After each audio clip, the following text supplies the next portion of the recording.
On today's episode, the moon quietly claims another victim. A place once viewed as cold, empty, and distant is now turning into a high-tech cemetery, a graveyard for humanity's rising ambitions. And as one mission falls, others press forward. SpaceX reveals a bold new plan for Starship's eastward expansion, and Boeing's Starliner endures yet another trial in its long and troubled journey to the stars. The latest spacecraft to meet a tragic end was a small Japanese lunar lander named Resilience, built by a private company called Espace. It's part of their Hakutora program, a series of missions designed to land small payloads on the moon and prove that even relatively modest space companies can achieve what only nations once did. But in a somber twist, Resilience became a symbol not of progress, but of the moon's growing resistance to visitors. It was a spacecraft with a hopeful name, traveling for 5 months through the vast void between Earth and Moon, only to die in silence just seconds before making history. Resilience didn't travel alone. It shared a Falcon 9 rocket with another lander, Firefly's Blue Ghost, when it lifted off from Earth on January 15. While both aimed for the moon, they took very different paths. Blue Ghost, developed in the United States, followed a more direct trajectory, sacrificing energy efficiency for speed and simplicity. Resilience, on the other hand, took the long way around, a fuel-efficient path known as a low-energy transfer. In theory, this slow spiral into lunar orbit offered greater stability and safety. But theory and reality often diverge in space. As the day of landing arrived, thousands of space fans tuned into the live stream, anticipating the moment Resilience would touch down on the dusty lunar surface. The animation on screen showed the lander descending smoothly. But then, just over a minute before the expected touchdown, something went wrong. The telemetry data vanished. There was no confirmation of altitude, no speed readings, nothing but an increasingly uneasy silence. A few seconds later, the animation froze, and the screen cut to a live shot of the mission control room. At the center sat the flight director, hands cradling his head in disbelief, surrounded by a room of engineers frozen in stunned silence.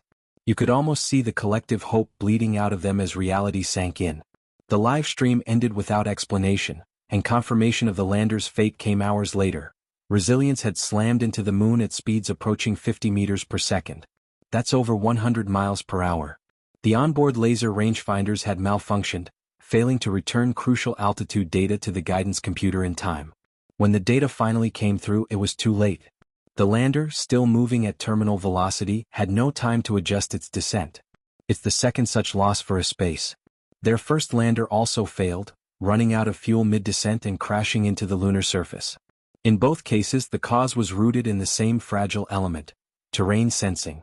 Laser altimeters, similar in principle to the sensors found in self-driving cars and drones, were supposed to guide the spacecraft safely to the surface. But these high-precision instruments are delicate, and in both missions they failed at the most critical moment. This kind of repeated failure isn't just bad luck. It points to a deeper issue in the way many modern lunar landers are designed. By contrast, the Firefly Blue Ghost used a radically different approach to landing. Instead of relying solely on laser-based sensors, it employed a vision-based system using cameras and an AI-powered algorithm that could see the surface and guide the lander with more dynamic adaptability. It's a riskier approach in some ways, but ironically, it's proving more reliable than the supposedly safer, slower methods. The difference in outcomes is now drawing sharp attention. It's no longer just about landing on the moon, it's about landing reliably, affordably, and repeatedly. And that's something that only a handful of players in this new space race are beginning to understand. The fact that Espace failed twice using a traditional strategy, while Firefly succeeded once using something cutting-edge and unconventional, is no longer just anecdotal. It's part of a pattern. And yet, even as one mission fails, the dream doesn't die. Because beyond the heartbreak of Hakutora and Resilience lies a much larger narrative, one that SpaceX is now beginning to write in bold strokes. Elon Musk's dream of colonizing Mars starts with building the infrastructure here on Earth, and for that, Starship must grow beyond Texas. SpaceX isn't waiting for flawless test flights. They're already laying the groundwork for a future where Starship launches become as routine as airline departures. The latest chapter in that story begins not in Boca Chica, Texas, but on the other side of the country, Florida's Space Coast. The FAA has just revealed in a draft environmental report that SpaceX is preparing to expand operations to Cape Canaveral. But not just with one new pad, too. And they're not starting from scratch.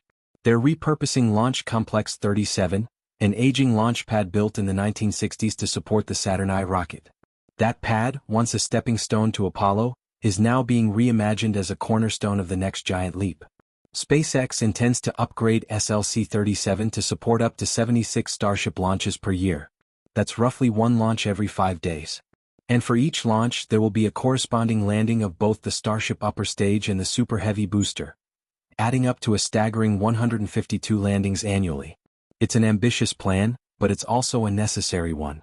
If Starship is to fulfill its potential, launching satellites, ferrying cargo, transporting humans to the moon, and ultimately colonizing Mars, it needs a logistics chain to match its ambition.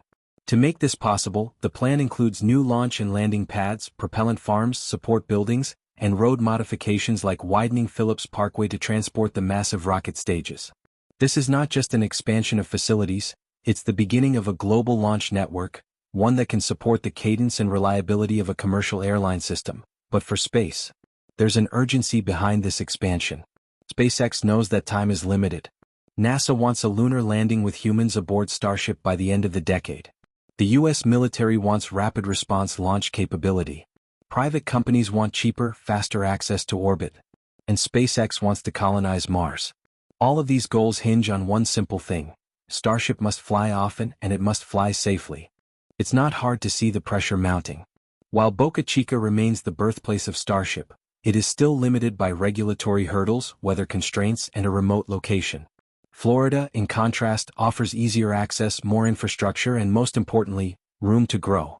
If SpaceX can master launch and recovery on both coasts, they'll be able to double their output and rapidly iterate on vehicle design. But even as they build for the future, the past still haunts them. Starship has yet to complete a mission without incident. From early explosion-prone test flights to recent launch failures, every step forward has been a learning experience born in fire. The FAA and environmental groups will no doubt watch these Florida plans closely. But SpaceX isn't known for timidity. If anything, they thrive under pressure. Their entire history has been one of calculated risk, fierce iteration, and relentless ambition. So as a space-broken lander lies somewhere in the dust of the moon, its delicate sensors now silent and buried, another generation of spacecraft prepares for launch. The graveyard grows, yes. But so too does the fleet of those willing to try again. Space is unforgiving but not unwelcoming. It rewards resilience, not just the spacecraft that bore the name, but the spirit that drives every engineer, every technician, every dreamer who refuses to give up.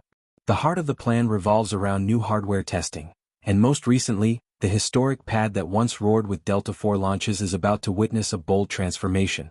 From 2002 until its retirement in 2024, Boeing's Delta IV rocket defined the activity at this launch site. Now SpaceX is poised to write a new chapter. The FAA's environmental draft report lays out in stark detail exactly what SpaceX plans to do with the site, and how each change could ripple across the environment, infrastructure, and nearby civilian communities. Every bolt, every weld, every beam has to be accounted for. And this time it's not just a rocket pad. It's a complete Starship launch and landing complex, something the East Coast has never seen before. Among the most striking additions are 4 massive new structures. 2 of them are launch towers, towering 600 feet tall, about 120 feet taller than the current Mechazilla towers at Starbase. Why go so tall? It's all about Block 3. This upgraded Starship variant will be significantly taller than previous versions, which means the support structures need to scale with it. These 2 towers will cradle the Starship vertically, guiding it through stacking, launch, and post-launch operations. But unlike Mechazilla, these towers won't be catching the vehicles themselves, at least not all of them. That job will be handled by the other 2 structures, a pair of 225-foot circular pads equipped with their own catch arms. Yes, more chopsticks.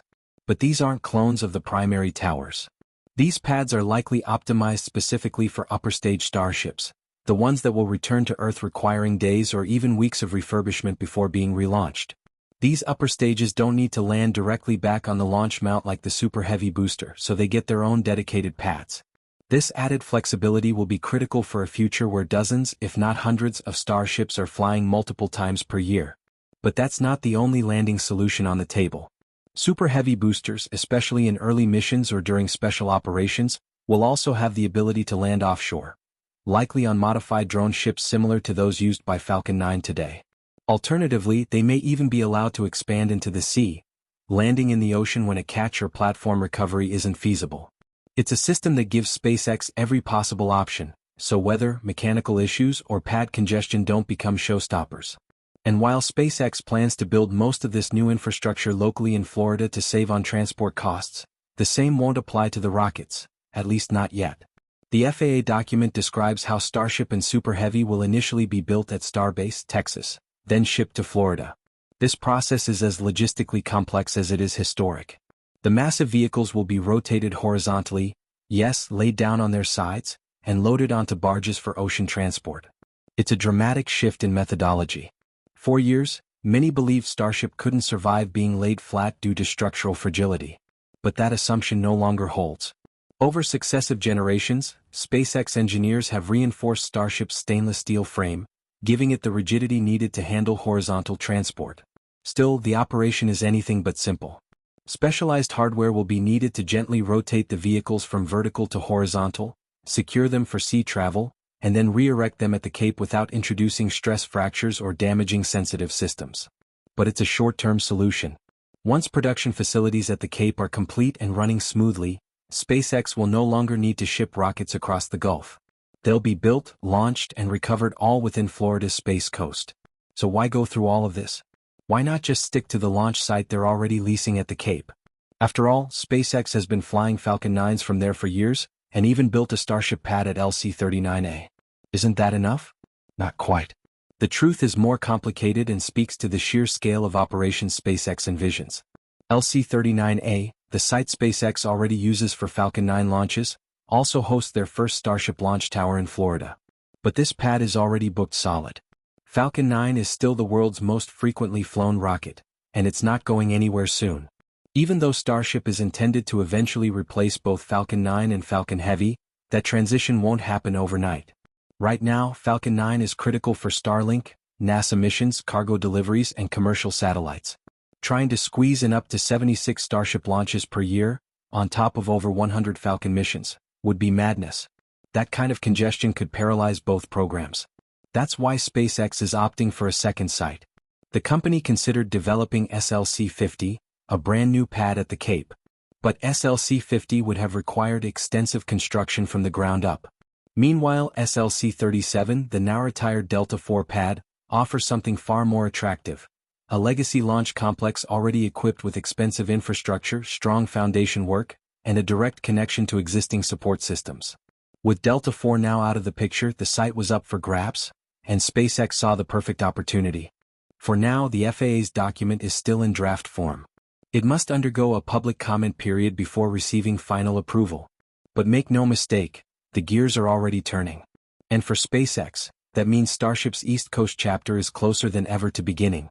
But while SpaceX accelerates, one of its oldest rivals is struggling to keep up. Boeing's long-troubled Starliner spacecraft, once seen as a worthy alternative to Crew Dragon, just hit another major delay. For years, NASA and Boeing have worked to bring Starliner up to full operational status, but problems keep emerging. And now, a new update suggests those problems are far from over.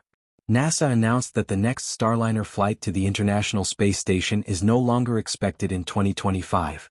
Instead, they're eyeing early 2026, if and only if the spacecraft is certified by then. The agency's statement didn't hold back. They explicitly stated that Starliner's system certification and unresolved technical issues have pushed back any future mission. This casts doubt on whether the previously identified helium leaks were the full extent of the problems. The delay suggests that deeper, more systemic issues may have emerged. Worse still, we don't even know what kind of mission the next flight will be. NASA said it's still evaluating whether Starliner's next mission will be a crewed flight or cargo only. That indecision speaks volumes. If NASA isn't confident enough to commit to flying humans aboard Starliner, then the vehicle's future as a crew transport may be on shaky ground. Regardless of the configuration, one thing is now clear: the next mission won't be a test flight. NASA is shifting the program forward, attempting to position the next launch as Starliner's first official operational mission. If it's uncrewed, it may become something like a cargo-only demo. If it's crewed, it could be redesignated as Starliner Crew 1, the spacecraft's true debut for human transport. But there's a catch. NASA has not yet assigned a full astronaut crew to this mission, an unusual move this close to the expected flight timeline. Typically, crew assignments are made years in advance. The fact that no full crew has been selected suggests that NASA is hedging its bets, waiting to see how reliable Starliner's new thruster tests turn out. And that concern isn't theoretical. The last flight, carrying astronauts Butch Wilmore and Suni Williams, suffered serious propulsion issues. 5 of the vehicle's engines failed mid-flight. One never came back online. It was a stark reminder of how critical engine reliability is, especially when human lives are involved. Until Boeing can prove that its thrusters are dependable, and that its spacecraft won't spring leaks in orbit, there will be no moving forward. This isn't just about Starliner. This is about America's broader ambitions in spaceflight. With international partnerships expanding, lunar missions being planned, and commercial operations booming, NASA needs multiple providers. It cannot rely solely on SpaceX. Starliner was supposed to be the second pillar in the Commercial Crew Program. But right now that pillar looks increasingly fragile. Back in Florida, SpaceX is moving fast. Very fast. The new pad at SLC-37 could host some of the most powerful launches in history. And just a few miles away, another company is still trying to prove it can launch once. The contrast is hard to ignore. And as we look to the future, with Starship test flights increasing, Artemis missions advancing, and private space stations on the horizon, it's clear that the space race isn't just between nations anymore. It's between philosophies. One moves fast and breaks things. The other moves carefully, methodically, but risks being left behind. And in the vast silence of space, delay can be more dangerous than failure.